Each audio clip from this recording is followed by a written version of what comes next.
안녕하세요. 포유한일연구소입니다. 오늘은 시장금리 얘기를 좀 해야 되겠습니다. 제가 방송 활동을 시작한 이후에 이제 금리 얘기를 하시는 분들을 뭐 공영방송하고 유튜브 공간에서 좀 알려진 채널 있잖아요. 방송 채널. 그쪽 출연자들을 대상으로 제가 한번 들어봤어요. 어떤 얘기를 하는지. 근데 제가 내린 결론은 이분들은 금리를 전혀 모르는 사람들이라는 결론을 내렸어요. 우선 한 두세 가지 측면에서 금리에 대한 이해가 크게 부족하다. 첫째는 누구를 위해서 금리를 얘기하느냐는 거죠. 누구를 위한 패널이냐는 얘기하고 똑같은데, 그러면 주식 투자자들을 위한 것이냐 아니면 채권 투자자를 위한 그 금리 얘기냐, 아니면 은행에서 대출을 받아 가지고 그 돈을 빌린 사람, 집을 사기 위해서, 그죠? 그 사람들을 위한 것이냐라는 거죠. 근데 대출 고객들은 다 알아요. 시장금리에 기초해갖고 대출금리가 결정된다는 거를. 근데 왜 자꾸 기준금리를 얘기하느냐는 거죠. 그 다음에 회사채 시장 참여자들은 그 자기들보다 금리 더 잘 알아요. 왜냐면 회사채라는 것이 결국 금리 시세 차익 먹는 거거든요. 회사채 투자자들이. 또한 회사채는 장기채냐 단기채가 중요한 거예요. 금리와 관련해서 얘기를 하면. 근데 장기채는 금리가 조금만 올라도 가격 하락폭이 큽니다. 그러면 지금처럼 금리 상승 국면에서는 장기채 투자하지 마라 하면 되는 거예요. 근데 그거는 이미 채권 투자자들이 다 알아요. 얘기해 줄 필요 없는 거예요. 그러면 주식 투자자를 위한 금리 얘기를 하면 그 금리를 제대로 모른다는 얘기가 밖에 안 되는 거예요. 주식시장은 어떻습니까? 실질금리 플러스 물가상승률을 패널들은 시장금리 또는 명목금리라고 합니다. 근데 물가상승률은 다 알잖아요. 또 물가상승률을 국가마다 다른 것도 다 알아요. 그러면 실질금리 얘기를 해줘야 되거든요. 근데 실질금리 얘기는 아무도 안 하고 그냥 명목금리에서 물가상승률을 뺀 거래요. 그건 금리 전문가가 할 얘기는 아니거든요. 실질금리가 어떻게 결정된다는 걸 알려줘야 되는 거예요. 물가상승률은 뭐 우리나라 같으면 대부분 동일하잖아요. 그러면 실질금리는 기업마다 다르기 때문에 8%짜리가 있고, 그죠? BBB 등급, 트리플 B 회사채 등급을 가진 그 기업은 연 8% 부담해요. 지금 현재로. 그 다음에 더블 B는 15%까지 올라가거든요. 그 다음에 A 등급은 2% 조금 넘는단 말이에요. 2%좀 안 될 거예요. 그러면 그런 방향으로 얘기를 해줘야죠. 그런데 기준금리를 왜 얘기하느냐는 거죠. 그러니까 금리를 누구를 위해서 이 얘기를 하는지에 대한 이해가 부족하니 그것이 금리를 이해하지 못한다는 거죠. 쉽게 하면 그 대상을 잘못 골랐다. 기준금리를 가지고 얘기하면 기준금리에 민감한 사람들을 대상으로 기준금리 얘기를 해야죠.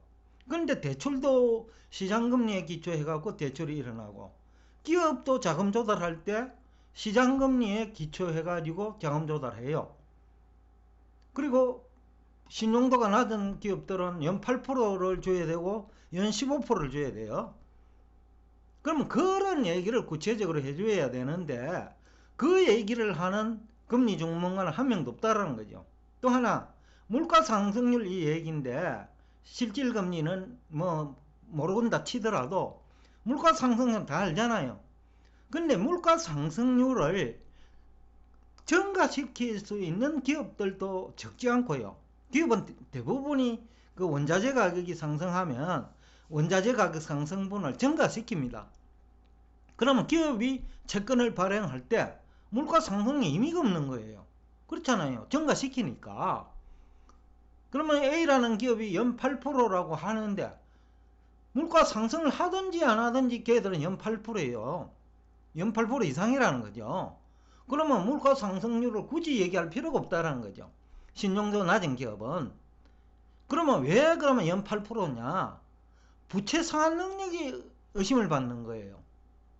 물가가 올라가지고 그것을 증가시킬 수 있다면, 또 더 많이 증가시킬 수 있다면 오히려 그 기업은 그 채권 발행금리가 낮아지는 거예요. 그 대표적인 기업이 에너지 기업이요. 지난해만 하더라도 에너지 기업들은 다 신용도가 BBB, 트리플 B예요. 왜냐? 적자 발생했거든요. 유가가 낮았기 때문에. 근데 올해 들어와가지고 행제를 했단 말이에요. 유가 상승하면서. 그러면 그 기업은 유가 상승이 오히려 신용도 하락으로 상승이죠. 신용도 상승으로 이어져가 금리가 물가 상승에도 불구하고 2% 부담을 하는 거예요. 연 2%. 2%가 안 될 거예요, 지금은요. 그러니까 금리 얘기를 누구를 위해서 하느냐라는 거죠. 제가 얘기가. 그러니까 금리를 모르는 사람이다. 라는 얘기를 하는 거죠. 또 제가 이제 유가만 얘기했는데 구리도 마찬가지거든요. 구리 가격 원래 많이 올랐잖아요. 그러면 구리 가격 상승분을 또 구리가 필요한 뭐 업체나 또 가게에 전가시켜 버려요. 그러면 그 기업도 역시 그 물가 상승률을 전가시킨 만큼 재무구조가 좋아져요. 재무구조가 좋아지니까 트리플 B 등급에서 A 등급으로 올라갈 수 있는 거예요. 트리플 B 등급 내에서도 재무 상태가 좋으면 또 금리가 8%가 아니고 6%도 넣을 수 있거든요. 그러니까 그게 중요한 거 아니겠어요? 금리 전문가라면, 또 주식시장 참여자들을 위해서 금리를 얘기한다면 그래야 전문가 얘기를 들을 수 있다는 거죠. 그래서 제가 금리를 모른다는 결론을 내린 거예요. 물가 상승률을 얘기하는 것도 주식 투자자한테 얘기하면 안 된다는 거예요. 주식 투자자들은 물가 상승률의 원인이 되는 원자재 가격 상승을 바로 직접 1차적인 기업, 그렇죠? 예를 들어서 석유를 수입하면 정유회사, 구리를 수입하면 풍산 같은 그런 가공회사, 그죠? 구리를 정제하는 회사, 그런 데를 회사들은 이긴 거예요. 그럼 그 회사가 발행한 회사채는 돈을 많이 버니까 물가 상승률 감안하면 안 된다는 거예요. 오히려 그 기업은 지난해 그 원자재 가격이 낮을 때 신용도가 트리플 B 등급이었다면 원래 원자재 가격 상승으로 A 등급으로 올라가는 거예요. 그러니까 금리가 작년에는 연 8% 부담하다가 이제는 2% 안팎 부담하면 되는 거예요. 그러니까 금리 얘기를 물가를 가지고 얘기하면 안 된다는 거죠. 주식시장 참여자들한테는. 물론 이제 그 얘기를 하더라도 기준금리가 아니고 시장금리를 가지고 얘기해야죠. 그러니까 제가 금리를 모르는 사람들이라고 쉽게 어렵지 않게 단정 결론 낼 수 있었던 거죠. 또 하나는 대부분은 경기가 살아나면 금리가 상승하는 거로 착각하고 있더라고요. 근데 경기 불황이 장기화되면 기업들은 가게도 마찬가지입니다. 시장금리가 올라갑니다. 대출금리도 올라가요. 왜냐하면 부채 상환 능력이 약화되기 때문에. 경기 불황이 장기화되면. 그러니까 회사채 금리가 A 등급에서 BBB 등급으로 떨어질 수 있는 거예요.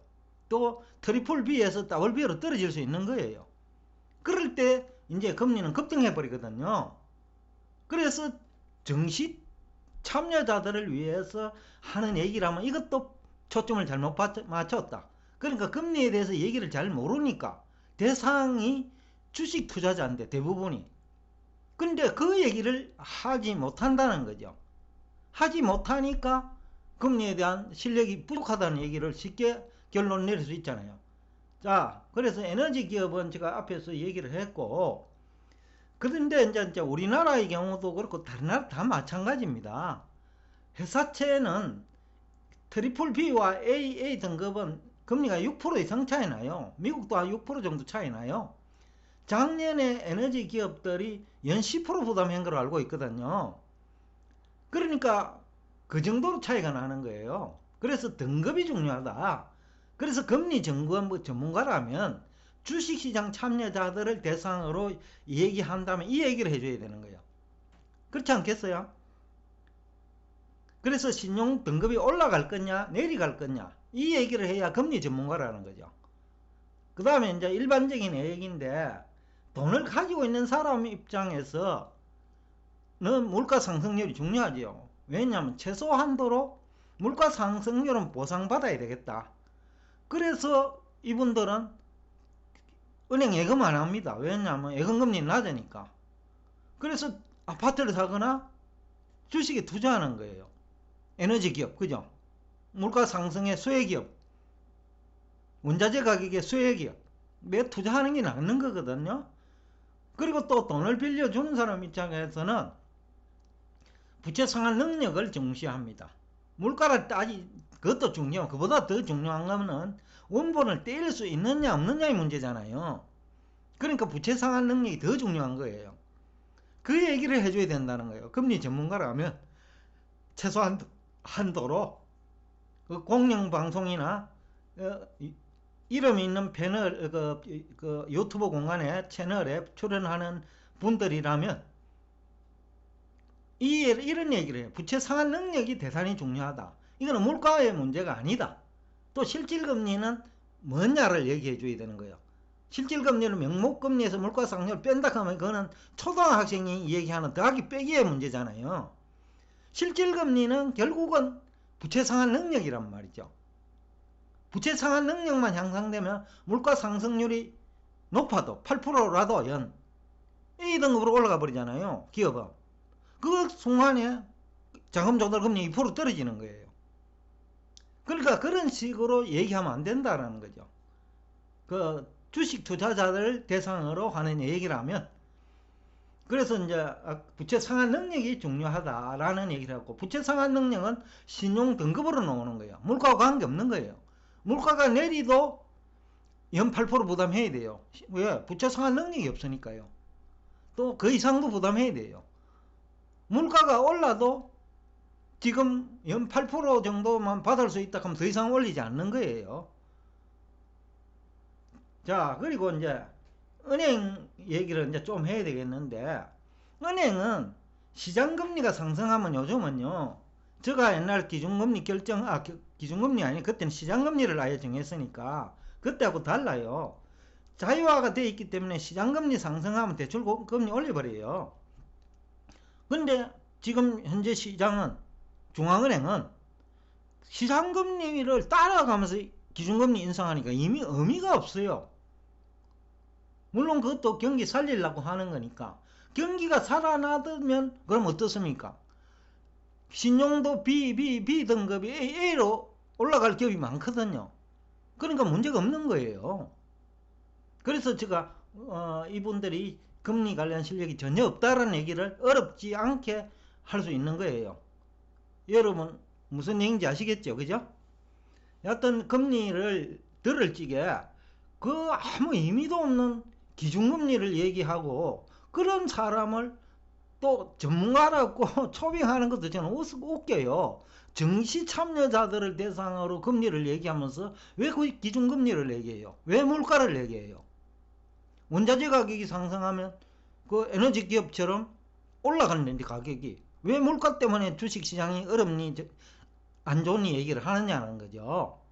그걸 금리와 연관시키고, 다만 물가가 너무 오를 때는 베네수엘라나 연 10% 이상이야. 그럴 때는 가게가 소비 여력을 상실해버려요. 그럴 때는 기업도 이제 같이 함께 힘들겠죠. 증가시키기 힘드니까.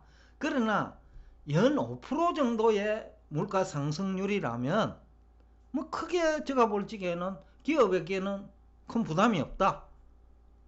물론 일부 기업은 당연히 그 부정적 영향이 있겠죠. 그렇기 때문에 이것을 구분해 가지고 설명할 수 있는 금리 전문가가 진정한 금리 전문가가 아니냐라는 얘기를 하면서 오늘 여기서 마치겠습니다. 오늘도 끝까지 경청해 주셔서 대단히 감사합니다.